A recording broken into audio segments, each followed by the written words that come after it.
How's it going, guys? It's Bowling Farms, and today we're talking about the famous Mosin Nagant. The Mosin Nagant was designed in 1891 by Captain Surgeon Mosin and Leon Nagant. So Mosin Nagant, it was a Russian battle rifle, bolt action, and it was also made by other countries such as the Finnish, the Polish, and the Chinese. And in total, there were over 37 million of these Mosins produced, and there's many different variants. The most common being the 9130. There were 17 million of these rifles produced, and the 9130 was the German issued rifle for the Russian soldiers during World War II. And eventually, the 9130 was replaced by the SKS and the AK for the Russian soldiers. And Mosins were built up until 1965, and it fires a 7.62 by 54R. This rifle is extremely accurate, extremely durable, tough, robust, and it's accurate up to 500 meters. It's a very long rifle, and it's 45 inches long, and it's 8.8 pounds, being the 9130. Obviously, the carbines and other variants are lighter or shorter. But yeah, this rifle has seen a ridiculous amount of action. It's been a ridiculous amount of conflicts. It's people are still using it today. And the only thing that I've noticed about the Mosins that I don't like is that the bolt on some of the Mosin Nagants, the bolt is really smooth, and it'll cycle no problem.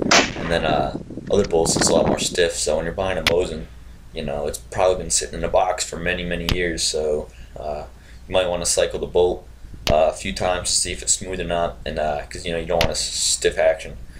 People say this gun is a good gun to get into hunting for cheap, and it is. Like you can hunt with this rifle. The one problem is if you want to mount any optics, you're gonna have to bend the bolt. And I don't know if you want to do that to a piece of history. Now, granted, there are there's tons of these rifles out there. They're not rare or anything, but I still don't know if you want to do that to a piece of history.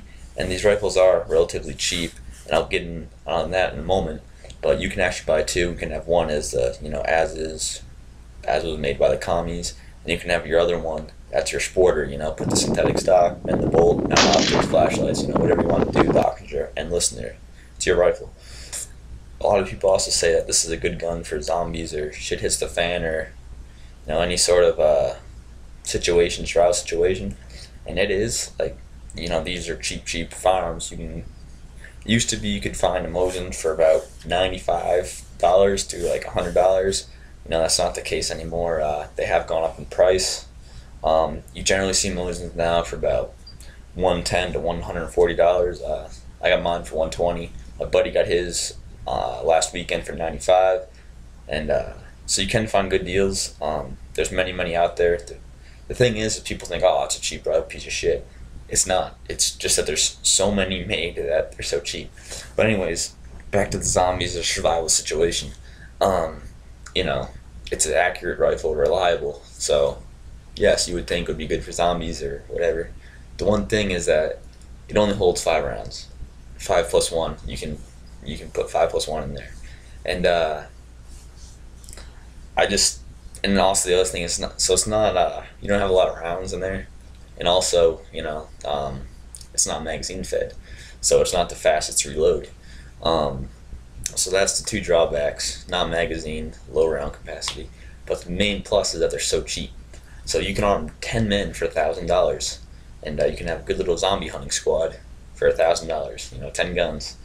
And then they're so common, and the rounds are fairly common for them. So you can find rounds, but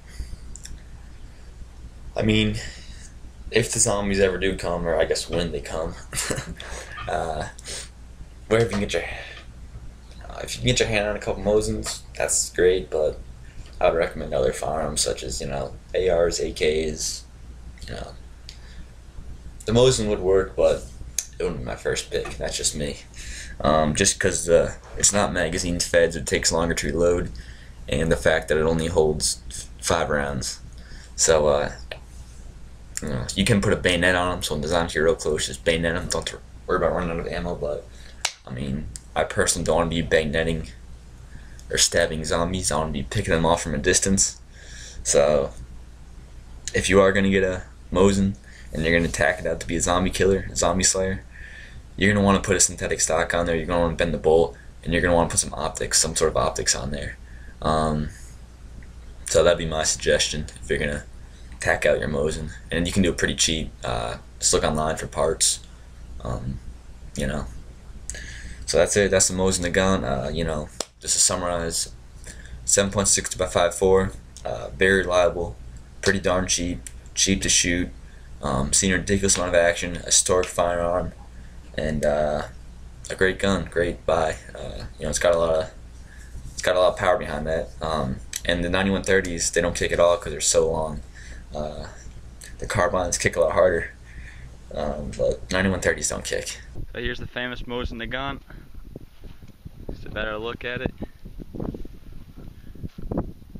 And then this is the Mosin round, the 7.62 by 5.4R. This is your 30-06 round, and this is your 12 gauge shell. So this is just a comparison of the rounds, and see how big it is. Now these are 150 grains, these are 180 grains. So as you can see, there's more brass, more powder, and it's a heavier bullet. But these pack enough punch to do the job, whatever your job may be. So here's your Mosin Nagant.